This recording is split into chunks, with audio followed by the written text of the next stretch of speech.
Bismillahirrahmanirrahim. Assalamualaikum. Saya Dr. Umar, seorang penyimpan emas. So hari ini saya nak menceritakan tentang nikmat yang Allah dah bagi dekat kita. Allah berfirman dalam Al-Quran, A'udzubillahi minasyaitonirrajim.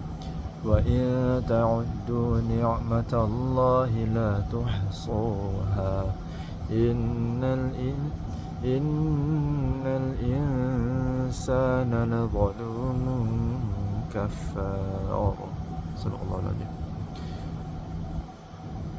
Jika kamu menghitung nikmat-nikmat Allah, nescaya kamu tidak boleh menghitungnya sekalipun.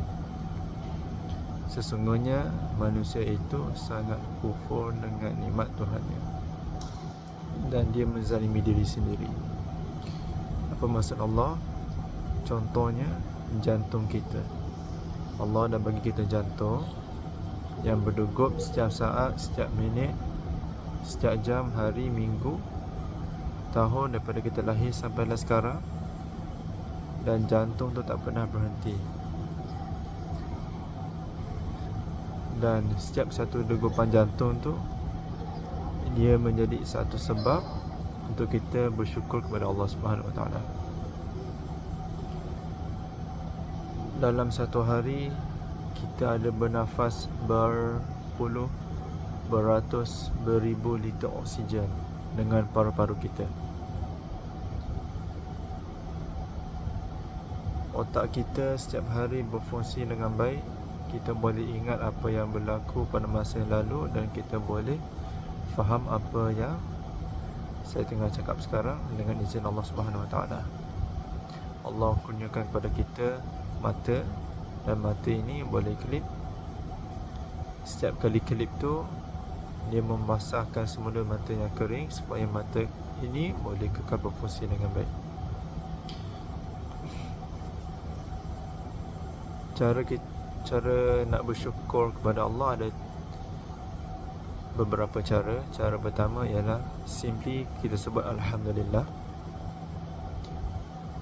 Cara kedua, kita menggunakan setiap satu nikmat yang Allah bagi dekat kita ke arah jalan kebaikan.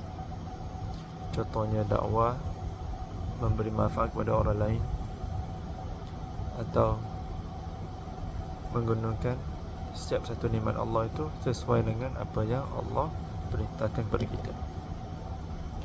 Cara ketiga, kita nak bersyukur dengan nikmat yang Allah bagi ialah terus di samping mengamalkan amalan yang wajib, yang memang wajib setiap hari bagi kita mengamalkan amalan sunat. Contohnya solat sunat qabliyah subuh, solat sunat tahajud, berzikir, selawat di luar solat. Benda yang bukan wajib kita buat juga, sebab kita nak bersyukur dengan nikmat yang Allah bagi.